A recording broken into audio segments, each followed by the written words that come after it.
Let's suppose a medical transportation service was trying to get a heart to a transplant patient at a hospital nearby. And obviously the traffic jam delayed him and the patient died. You with me? Yes, Senator. All right, does the patient's family have a cause of action against the protesters or the leader of the protest? In any hypothetical, I would hesitate to completely prejudge the situation without knowing all of the facts. Come on, counselor. Give me your legal opinion. This is a first year law student question. I believe they would, more than likely. I think that would be a matter. What would be the issues that would arise? I just want to understand how you think. Sure. I think that would be. If you're defending the leader of the protest, what's the first thing you're going to say? If I'm defending the leader of the protest? Yeah. I would probably argue about causation and foreseeability. I mean, that would be really a state law negligence. What do you mean causation? Well, for any negligence claim, one of the elements is you have a duty to somebody. Did you breach that duty? Did you cause them an injury? And part of the duty causation calculus is how foreseeable that injury Okay. was. What's the difference between legal causation and proximate cause? A tense moment unfolds in a packed Senate hearing room as Senator John Kennedy begins questioning judicial nominees with his signature rapid-fire style. Cameras capture every second as the Louisiana senator moves quickly from legal theory to real-world consequences, pressing the nominees to demonstrate the depth of their legal understanding. What begins as a routine confirmation hearing soon turns into a fascinating display of legal reasoning under pressure. Kennedy's questions move swiftly from negligence law to constitutional interpretation and workplace religious rights. The nominees must think on their feet while the room watches closely. As the exchange intensifies, the hearing transforms into one of the most talked about moments in Washington. In the end. Thank you, Mr. Chairman. Mr. Coleman, have you ever been to Manhattan? Manhattan, Kansas? No, sir, Manhattan, New York. I have not. Okay. Are you familiar with, maybe you've seen it in the movie, 3rd Avenue, Midtown?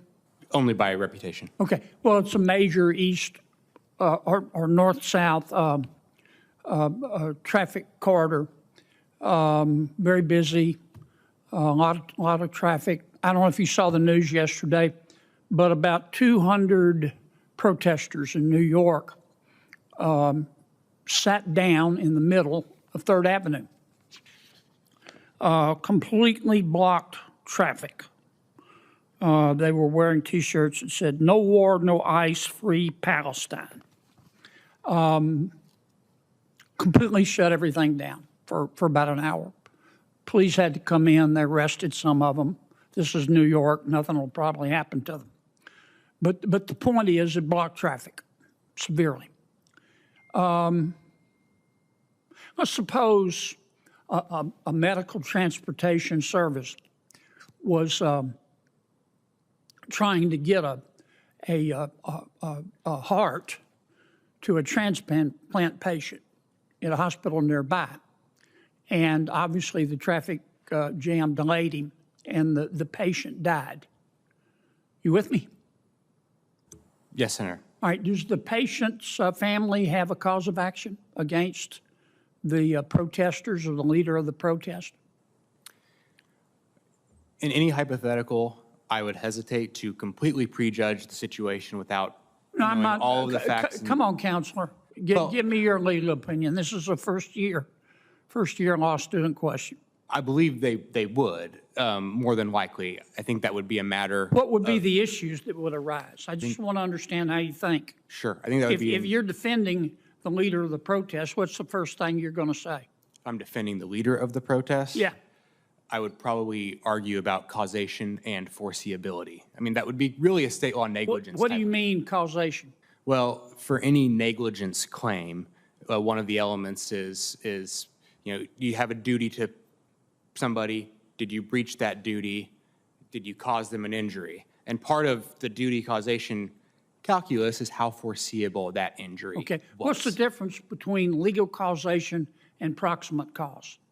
So Cause in fact and proximate cause.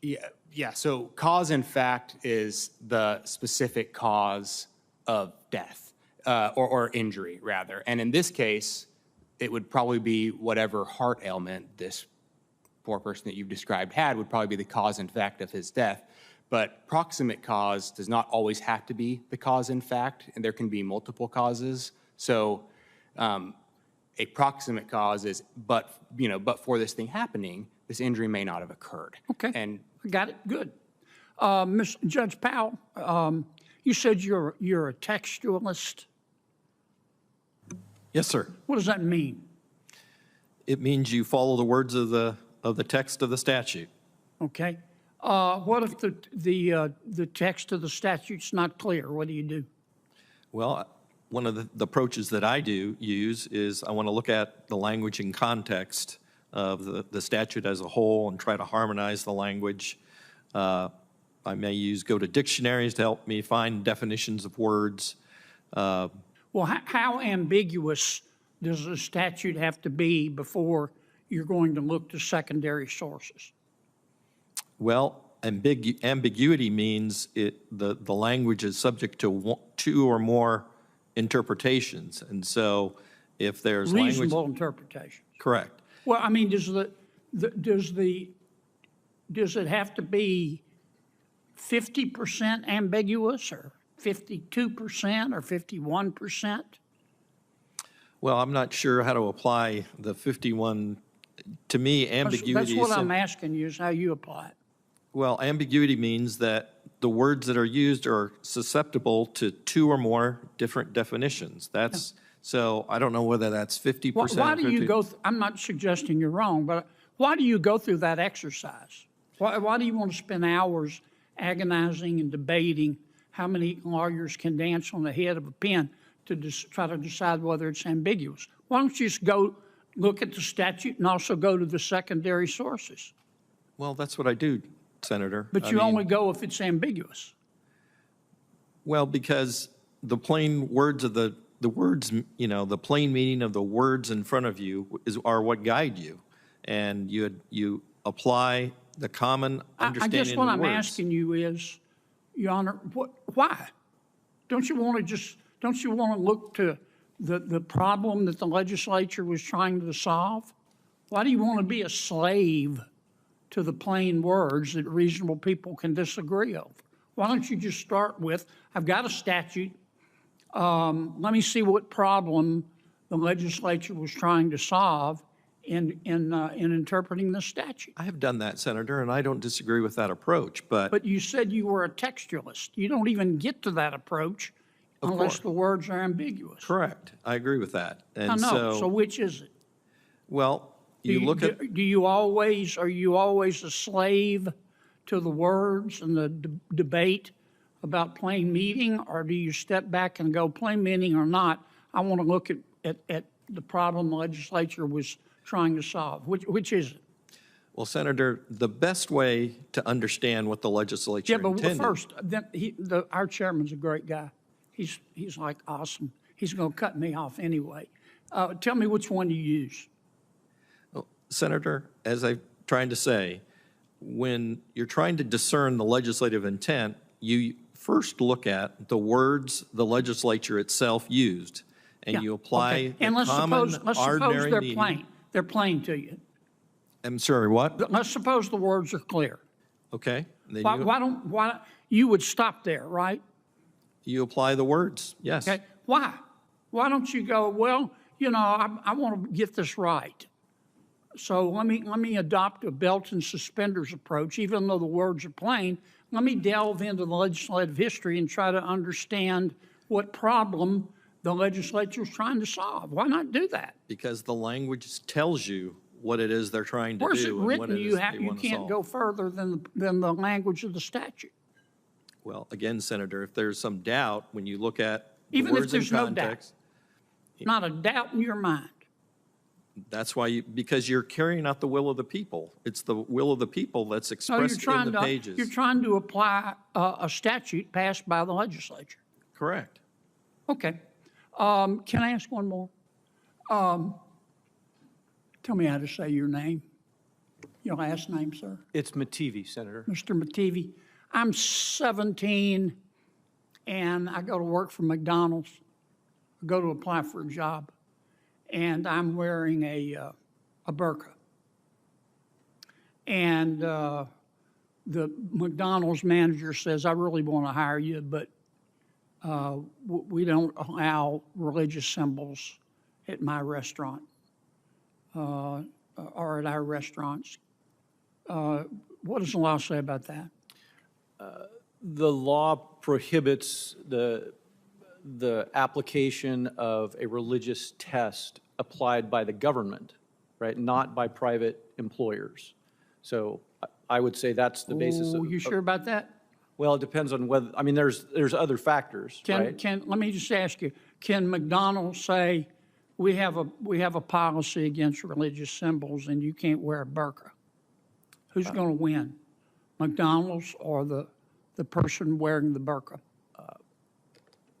Honestly, Senator, I'm not sure who would win in that situation. I'd need to know more I facts. appreciate your honesty.